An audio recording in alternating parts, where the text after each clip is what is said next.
माताओं, बहनों, बेटियों के जीवन चक्र से जुड़ी हर समस्या पर ध्यान दिया। महिलाओं के बैंक खाते में पैसे भेजने शुरू किए। बेटी को कोख में ही ना समाप्त कर दिया जाए, इसके लिए बेटी बचाओ बेटी पढ़ाओ जैसे जन आंदोलन शुरू किए। बेटी की शिक्षा जारी रहे, इसके लिए सुकन्या समृद्धि योजना में इतना ज्यादा ब्याज देने का काम किया। बेटी बड़ी होकर कुछ अपना काम कर सके, इसके लिए बिना गारंटी मांगे लोन देने वाली मुद्रा योजना शुरू कर दी। नए साल 2025 से कुंवारी लड़कियों पर 15 नए नियम, बड़े बदलाव लागू हुए हैं, जिनका कुंवारी लड़कियों और कुंवारी लड़कियों के माता पिता को जानना बेहद ही ज्यादा जरूरी है। इन नियमों में कुंवारी लड़कियों को सरकार द्वारा कई अधिकार दिए गए हैं, जैसे शिक्षा का अधिकार, शादी का अधिकार, माता पिता की संपत्ति का अधिकार। कुंवारी लड़की जितनी पढ़ाई करना चाहे पढ़ाई कर सकती है। कुंवारी लड़कियों के पालन पोषण की माता पिता की जिम्मेदारी समेत सरकार ने कुंवारी लड़कियों को लेकर कई नई स्कीम लॉन्च की है। इन स्कीम के तहत कुंवारी लड़कियों की शादी का खर्चा सरकार उठाएगी और कुंवारी लड़कियों की शिक्षा का भी पूरा खर्चा सरकार उठाएगी। देखिए, पहला बड़ा नियम, इंटरनेट पर सुरक्षा के लिए कानून। अगर किसी लड़की की आपत्तिजनक फोटो या फिर वीडियो कोई भी व्यक्ति इंटरनेट पर अपलोड करता है तो दोस्तों आपको बता दें कि यह वेबसाइट के संबंधित कानूनों के खिलाफ होता है और आपराधिक कानून अधिनियम की धारा 354 के तहत उसे सजा भी मिलती है, क्योंकि यह अपराध की श्रेणी में आता है। तो अगर किसी भी लड़की की आपत्तिजनक फोटो या फिर वीडियो कोई व्यक्ति इंटरनेट पर अपलोड करता है तो उसे घबराने की जरूरत नहीं है। आप सीधे पुलिस में जाकर शिकायत करें, पुलिस उस व्यक्ति के खिलाफ कड़ी कार्रवाई करेगी और उन फोटो वीडियो को भी डिलीट करवाएगी। दूसरा बड़ा नियम, कानूनी सहायता का अधिकार। दोस्तों, इस कानून के अनुसार कोई भी लड़की हमारे देश में मुफ्त में कानूनी सहायता के लिए मांग कर सकती है। मतलब लड़की के साथ कोई भी शोषण या अपराध होता है तो वह कानूनी सहायता के लिए मांग कर सकती है। आपको बता दें कि यह कानूनी अधिकार हर राज्य के पास होता है कि वह अपने राज्य की लड़कियों को कानूनी सहायता प्रदान करे। तीसरा बड़ा नियम, गोपनीयता का कानूनी अधिकार। दोस्तों, आपको बता दें कि एक महिला या लड़की की निजता को बनाए रखने के लिए लड़की को गोपनीयता का अधिकार मिलता है, ताकि बलात्कार या यौन शोषण को झेल चुकी महिला की पहचान को पूरी तरह से सार्वजनिक ना किया जाए। यह अधिकार आपराधिक प्रक्रिया संहिता की धारा 164 के अंतर्गत उसे मिलता है, जिससे वह अपना बयान महिला जिला मजिस्ट्रेट के सामने रख सकती है। दोस्तों, वैसे तो लड़कियों के कदमों की छाप हर क्षेत्र में मौजूद है, लेकिन हमारे देश में अभी भी कई सारी ऐसी जगह अभी भी हैं जहां लड़कियों के जन्म से लेकर ऑफिस में काम के दौरान हमेशा लड़कों से कम समझा जाता है। ऐसे में उनके अधिकार के बारे में उन्हें जरूर जानना चाहिए। चौथा बड़ा नियम, निःशुल्क और अनिवार्य बाल शिक्षा का अधिकार अधिनियम। इस अधिनियम के तहत 6 से 14 वर्ष की आयु के सभी बच्चों को मुफ्त और अनिवार्य शिक्षा का अधिकार है। आरटीआई अधिनियम यह भी कहता है कि प्रारंभिक शिक्षा पूरी होने तक किसी बच्चे को किसी भी कक्षा में रोका नहीं जा सकता। यह कानून लड़का और लड़की दोनों के लिए अनिवार्य है। अधिकतर देखा गया है कि लोग लड़कियों को स्कूल भेजने से कतराते हैं, लेकिन संविधान में इसे लड़कियों का अधिकार बताया गया है। पांचवा, मेडिकल टर्मिनेशन ऑफ प्रेगनेंसी के लिए कानून। आपको बता दें कि medical termination of pregnancy act साल 1972 में लागू हुआ था। बाद में इसमें कुछ बदलाव भी किए गए हैं। इस एक्ट से कन्या भ्रूण हत्या को रोकने का प्रयास किया गया है।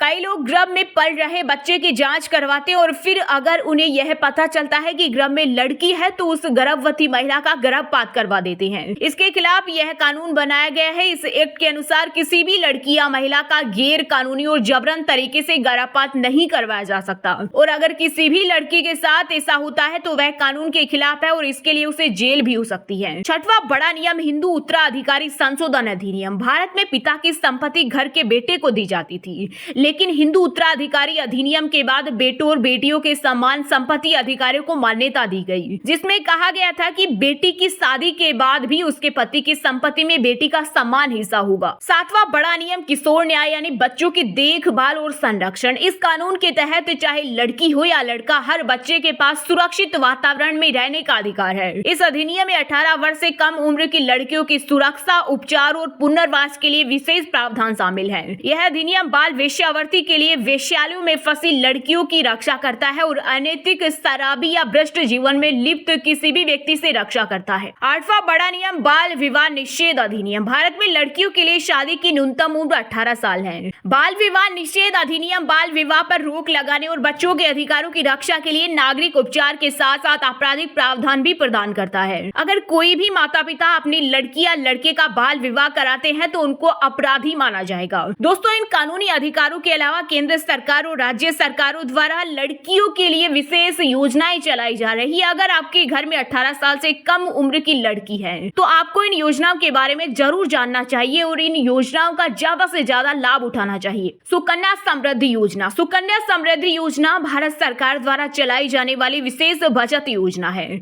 इसमें खाता लड़की के 10 वर्ष की होने से पहले खोला जा सकता है और खाता खोलने के बाद इसमें 15 वर्षों तक योगदान करने की आवश्यकता होती है। मतलब इस खाते में 15 वर्ष तक आपको पैसे जमा कराने होते हैं। इन पैसों पर वित्तीय वर्ष की तिमाही के अनुसार रिटर्न मिलता है। अभी ये 7.6% है। इसमें आप प्रारंभिक जमा 1000 रुपए से लेकर 1.5 लाख रुपए तक कर सकते हैं। ये पूरी तरह से टैक्स फ्री निवेश होता है और मेच्योरिटी राशि और प्राप्त ब्याज सभी पर टैक्स की छूट मिलती है। और इसमें से लड़की की उच्च शिक्षा के लिए कुछ पैसा निकाल भी सकते हैं। लड़की की शादी करने पर या 18 साल की होने पर पूरे पैसे निकाल सकते हैं। वहीं दोस्तों, ये खाता आप किसी भी सरकारी बैंक, पोस्ट ऑफिस और चुनिंदा प्राइवेट सेक्टर के बैंकों में पूरे भारत में खुलवा सकते हैं। इसमें बालिका को प्राथमिक खाता धारक के रूप में रखा जाता है, जबकि माता पिता कानूनी अभिभावक खाते के जॉइंट होल्डर होते हैं। दूसरी योजना बालिका समृद्धि योजना। बालिका समृद्धि योजना एक छात्रवृत्ति योजना है जो गरीबी रेखा से नीचे वाली युवा लड़कियों और उनकी माताओं को आर्थिक सहायता प्रदान करने के लिए बनाई गई है। इस योजना का मुख्य उद्देश्य समाज में लड़कियों की स्थिति में सुधार करना है। लड़कियों की विवाह योग्यता आयु को बढ़ाना और नामांकन में सुधार के साथ साथ स्कूलों में लड़कियों की संख्या को बढ़ाना है। यह बालिका लाभ योजना शहरी और ग्रामीण दोनों क्षेत्रों में उपलब्ध है। नवजात शिशु के जन्म के बाद बालिका की मां को 500 रुपए प्रदान किए जाते हैं। स्कूल में दाखिला लेने पर एक बालिका को 300 रुपए से 1000 रुपए तक की वार्षिक छात्रवृत्ति मिल सकती है। बालिका की 18 वर्ष की आयु के बाद इस टोटल जमा राशि में से पैसा निकाल सकते हैं। तीसरी मध्य प्रदेश की लाडली लक्ष्मी योजना। जी हाँ दोस्तों, मध्य प्रदेश लाडली लक्ष्मी योजना बालिका योजना है जो राज्य में लड़कियों और महिलाओं की स्थिति में सुधार करना चाहती है। यह योजना वर्ष 2006 में शुरू की गई थी और इसका उद्देश्य बाल विवाह और कन्या भ्रूण हत्या जैसी सामाजिक बुराइयों को रोकना था। लाभार्थियों के अप्रूवल के बाद लाभार्थी के नाम पर पहले 5 वर्षों के लिए हर साल 6000 रुपए के राष्ट्रीय बचत प्रमाण पत्र खरीदे जाएंगे। इस निवेश में से 2000 रुपए का निवेश 6वीं कक्षा में लड़की के प्रवेश के बाद किया जाएगा और बाद में 9वीं कक्षा में लड़की के प्रवेश पर 4000 रुपए का निवेश किया जाएगा। वहीं लाडली लक्ष्मी योजना के लिए कुछ शर्तें भी हैं, उन्हें जान लेते हैं। दोस्तों, लाडली लक्ष्मी योजना के लिए पहली शर्त है कि परिवार मध्य प्रदेश का निवासी होना चाहिए और टैक्स योग्य आय नहीं होनी चाहिए। मतलब परिवार की आय 3 लाख से कम होनी चाहिए और दूसरे बच्चे के जन्म के बाद उस परिवार को परिवार नियोजन अपनाना होगा। अब जानते हैं इस योजना में आवेदन कैसे करें। लाडली लक्ष्मी योजना के लिए साइन अप करने का फॉर्म आपको अपने गांव के स्थानीय आंगनबाड़ी केंद्र से लेना होगा। फॉर्म को आवश्यक दस्तावेजों की कॉपी के साथ लड़की के जन्म के 1 वर्ष के भीतर आपके गांव या इलाके के आंगनबाड़ी केंद्र में जमा कराना होगा। चौथी, महाराष्ट्र सरकार की तरफ से माझी कन्या भाग्यश्री योजना। जी हाँ दोस्तों, माझी कन्या भाग्यश्री योजना महाराष्ट्र सरकार द्वारा बीपीएल और समाज के अन्य कमजोर वर्गों के बीच बालिकाओं की स्थिति में सुधार करने में मदद करने के लिए चलाई जाने वाली योजना है। इस योजना के तहत बालिका की मां को कन्या के जन्म के बाद पहले 5 वर्षों तक हर साल 5000 रुपए दिए जाते हैं। इसके बाद 5वीं कक्षा में दाखिला लेने तक बालिका को प्रति वर्ष 2500 रुपए दिए जाते हैं। इसके बाद यह आर्थिक सहायता बढ़ाकर 3000 रुपए प्रति वर्ष कर दी जाती है जब तक कि बालिका कक्षा 12वीं में दाखिला न ले और 18 वर्ष की आयु पूरी होने के बाद लड़की को उच्च शिक्षा के लिए 1 लाख रुपए दिया जाता है। और हाँ दोस्तों, माझी कन्या भाग्यश्री योजना के लिए आवेदन फॉर्म स्थानीय आंगनबाड़ी से प्राप्त किया जा सकता है और स्थानीय आंगनबाड़ी कार्यकर्ताओं के साथ सभी आवश्यक दस्तावेज जैसे कि लड़की के जन्म प्रमाण पत्र के साथ जमा किया जा सकता है। आप इस बालिका योजना के बारे में महाराष्ट्र सरकार की आधिकारिक वेबसाइट से और अधिक जानकारी प्राप्त कर सकते हैं। तो दोस्तों, ये वो 15 नियम थे जो कुंवारी लड़कियों पर कुछ पहले से लागू थे, कुछ अब लागू हुए हैं। तो इन नियमों को आप ज्यादा से ज्यादा लोगों के साथ शेयर करना जिनके भी घर में कुंवारी लड़कियां हैं, ताकि बेटी आज के टाइम में किसी भी परिवार के लिए बोझ न बने।